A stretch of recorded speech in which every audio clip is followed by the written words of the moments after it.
We have to be comfortable with quadratics. They're going to make up around 20% of your SAT. Let's take a look. We're given a function f defined as a standard form quadratic where a, b, and c are constants. The graph of y equals f of x in the xy plane passes through these 2 points, which are going to be the x-intercepts or the roots of this quadratic. And then we're asked if a is an integer greater than 1, which of the following could be a value of a plus b. Pause the video for a minute and see if you can solve this, and then come back and let's work it out together.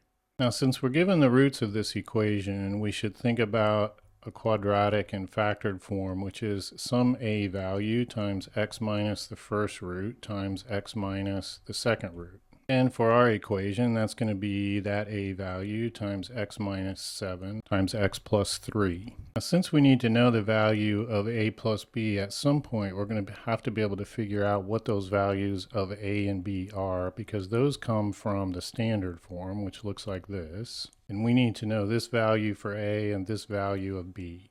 So to get there, I think we're going to have to multiply these binomials together, just using FOIL to multiply those two binomials. And we're going to end up with a times x squared minus 4x minus 21. And then we're going to need to distribute that a, and that gives us ax squared minus 4ax minus 21a.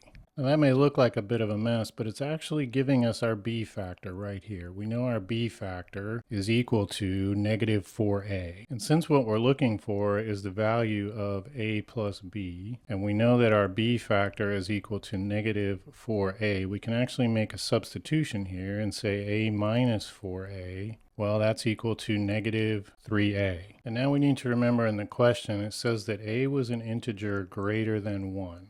So now I think all we need to do is test out this equation for values of a that are greater than 1. So let's try a is equal to 2. Well, if a is equal to 2, that's negative 3 times 2, which gives us negative 6. And negative 6 is in fact one of the solutions. But just to try out a couple more, if we have a is equal to 3, well, that gives us negative 3 times 3, which obviously gives us negative 9. For a is equal to 4, that would give us negative 3 times 4, which would give us negative 12.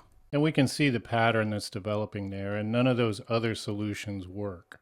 So the only selection in the list of answers that are given to us that could be a possible value of a plus b is a is equal to negative 6. I think some of you might have been tempted to jump over to Desmos for this one, but that's going to be problematic because without knowing that a value, we don't know what this quadratic looks like. And I think on this one, Desmos is going to provide more confusion than it does solution. All right, once again, we've tuckered out MathCat, so that'll be it for this one. Keep practicing. I'll see you in the next one.